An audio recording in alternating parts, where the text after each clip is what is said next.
Hello again guys, so here again with the Harlem S7. The previous video I did was a budget bargain, where we went through it, tested it all out, did a quick demo song, Dawn of the Dead riff, along with an isolated guitar track, done an updated audio sample with the new pickups being in there.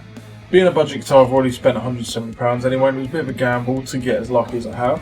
Spent £16 on the pickups, which are the exact same as the ones in my other Jackson, and Dinky JA something, whatever the code is. I still haven't memorised it.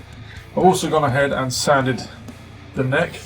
So originally last time the neck was actually still quite coarse up and around the headstock, so I've gone over it with 3000 grit sandpaper, which has smoothed it out and made it really smooth.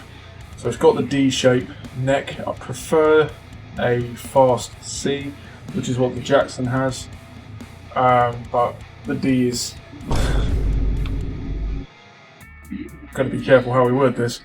The D shaped neck here is still very comfortable. That's what she said.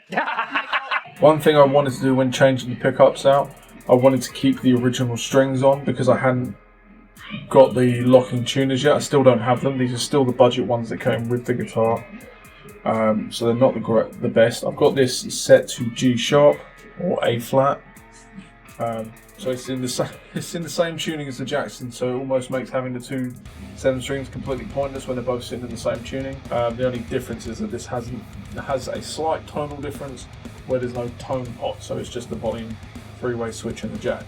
Woods might have a little bit of a contributing factor. The Jackson has the Canadian maple neck with rosewood fretboard. This has the Canadian maple neck, the mahogany inserts, and a poplar laminate fretboard. So there may be some tonal difference there. Poplar body on the Jackson, basswood on the Gear4Music guitar. Still all-rounded good guitar either way for what it is, for the £170 mark. I still haven't had to do anything to the frets, which is the one thing that surprised me the most. You know, when you have some expensive guitars, you still get the pinching and everything like that. The only one issue I did have when I got it out of the box, and I don't think I mentioned it in the last video, the 24th fret at the top here originally did catch the string and hold the high E and hold it off like that, right down the bottom. All I've done is tap that down with a hammer a little bit and give it a quick sand and file along this edge. Didn't capture that on video though, as it was one of those little minor things that I just wanted to adjust. The action, I've left that as the stock height that came with the guitar when I first got it. So overall it's not too bad, but the D'Addario NYXL 64 to 11 gauge, so that's not too bad at all. But I do need to go ahead and adjust the tuners at some point, as soon as I can, and possibly change out the nut at some point. The nut is fine as it is for the time being, but the Graphtec nut would be nice to have in there. And the bridge, at some point I'll get to it, but these are all things I can do off camera, so there's not really much need to show too much more off on this.